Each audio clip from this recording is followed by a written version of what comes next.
Hey guys, it's Kong here, and this is my first video, not food related. That being said, this video is about the top 6 movies of 2022 that I have seen.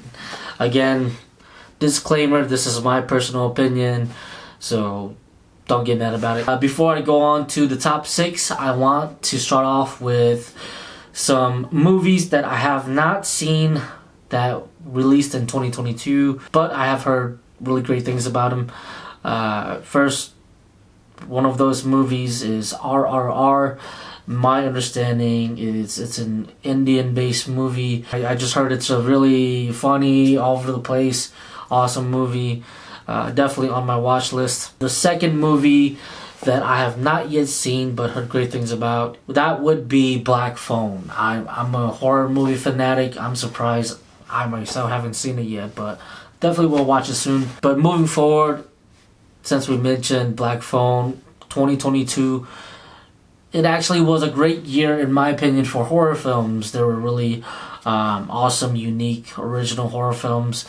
And so when I first talk about honorable mentions, I want to talk about the genre of horror for 2022. One horror movie that I really love from 2022, that would be Barbarian. First off, Barbarian, they just marketed the movie correctly, right? They released the trailer, you watch the trailer, you kind of get the gist of it. Of two people, they booked an Airbnb in a sketchy neighborhood. What's gonna happen, right? You don't really know what's going on, but you get the gist of it and you're in. But once you watch the movie, man, when you don't know what's gonna happen, you don't know what you're in for, and it shows its true self to you. I personally loved what the Barbarian was. Some people may not like it, which I understand. That's the risk when you go into a movie not knowing what to expect. You have certain expectations. Those expectations might not be met. I went into Barbarian looking for a fun ride, and it gave me that for sure.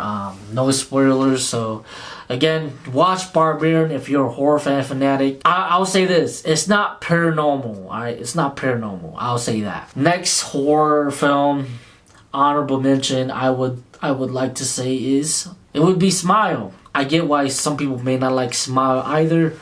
I love Smile because I sometimes love horror movies where the main character is figuring out how to beat this entity, right? Is it a perfect film? No, but if you love It Follows, it's exactly the same formula. I'm not saying it's exactly the same film, but it's just like how I said it, right? This person's getting haunted. Alright, here's the characteristics, how do we beat it? And when it's like that, it's a fun ride. When you're in the mood for it, that is. Moving along, it can be considered horror, but it can also be considered thriller and sci-fi. That next horror film honorable mention is Nope. Nope was such a fun ride too, you know. I went in knowing that it's a alien flick, but knowing that it's directed by Peele, and I loved Get Out.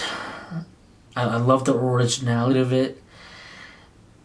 Nope gave you your alien movie cravings.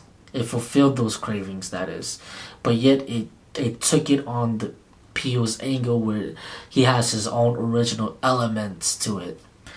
And yeah, that's why I really enjoyed Nope, man. It's, you know how alien movies have their classics, E.T., Alien, whatever, right? Nope is on that list now for me. Moving away from honorable mentions with horror movies, let's get into the other honorable mentions.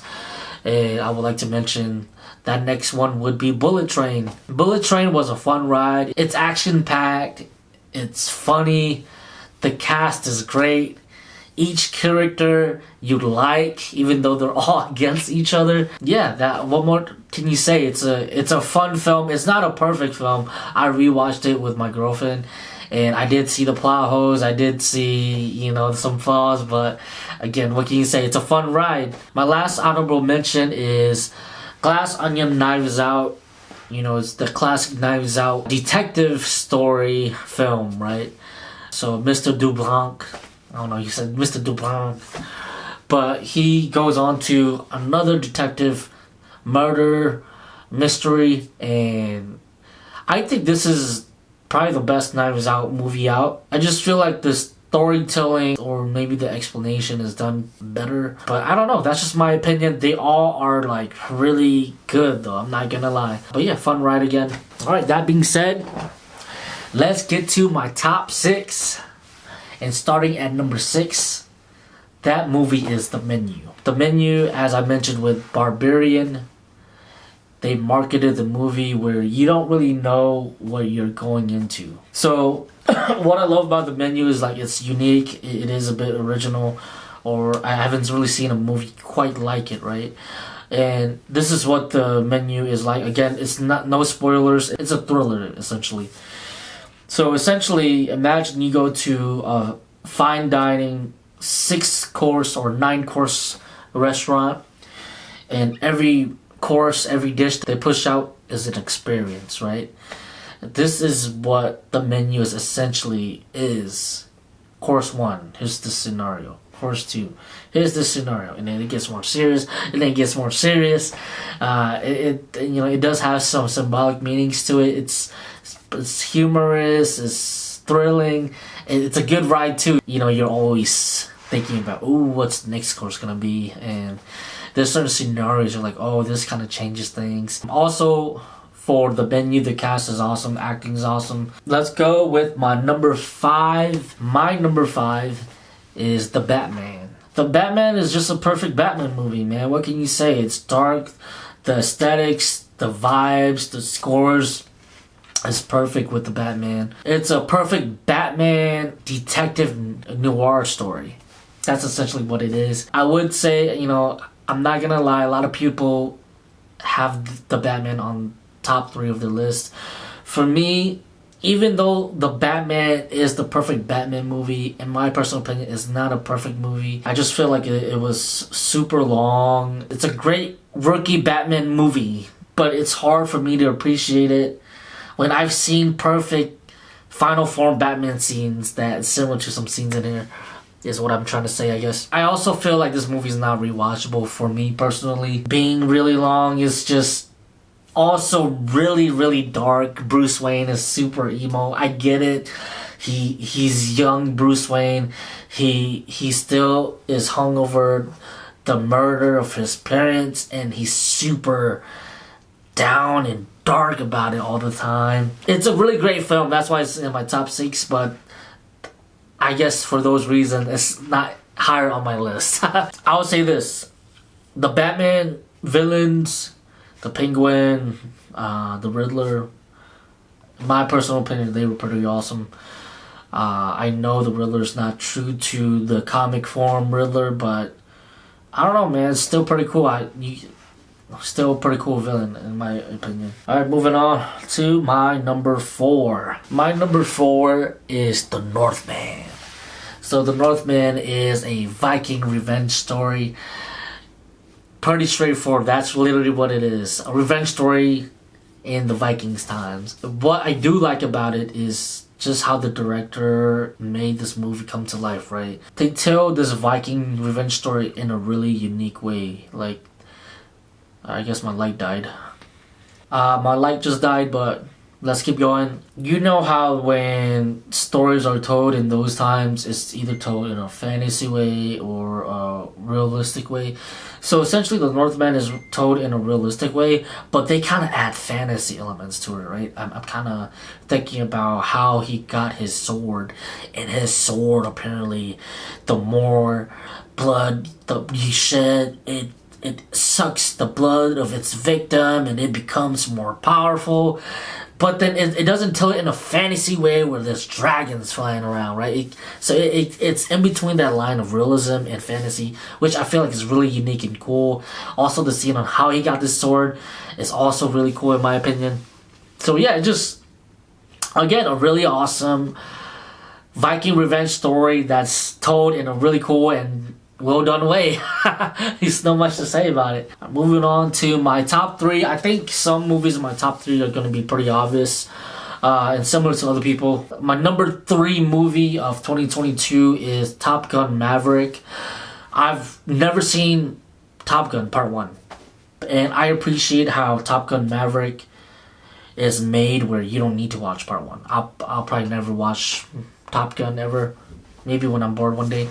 But that being said, there's a reason why Top Gun Maverick is high on everyone's list for best films of 2022, right? If you think about what's all the work that they put into making this movie, shooting the scenes, all the skills, all the high level technical things that needed to be done, the flights, how it needed to be shot, what time of day, because they're in the air, so the sun will give good lighting. It's you gotta appreciate that. Even if you don't like the movie, even if you hated the storyline, you can't hate that there was next level work put into this movie. Aside from that, right, let's talk about the actual movie itself.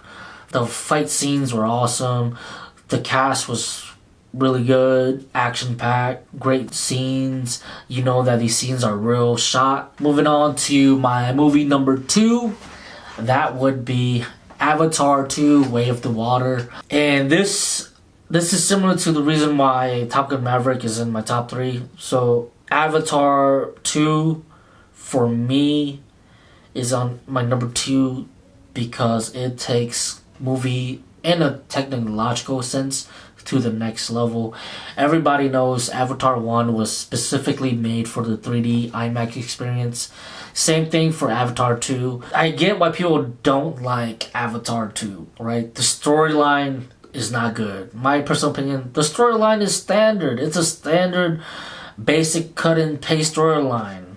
Alright, we need to do this, right? It's not a bad storyline, but it's not amazing. It's just a straightforward storyline that you see in a lot of movies. Again, I don't want to tell what it is, even though it's a super basic storyline. I still don't want to spoil, but that being said, it's still not a bad storyline, is all I'm trying to say. I also heard complaints that 3D is a gimmick and whatnot, but again, everyone knows Avatar was made for the 3D experience, and I'm gonna say this, the 3D is amazing.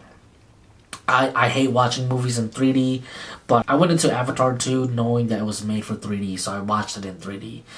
And I was fearful of the 3D gimmick argument because when they were showing the trailers, like Transformers, my eyes were dizzy, right? Because Transformers was not made for 3D, so when you watch in 3D, my eyes was dizzy. I asked my friend, I was like, my eyes are dizzy. Is your eyes dizzy? Like, yeah, my eyes are hurting too.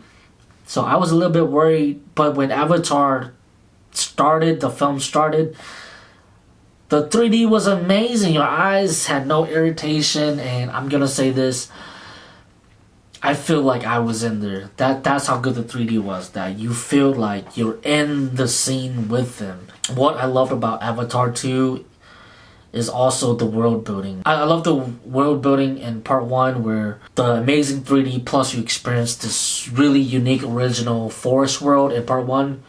Take that, now it's in the ocean. That's pretty awesome.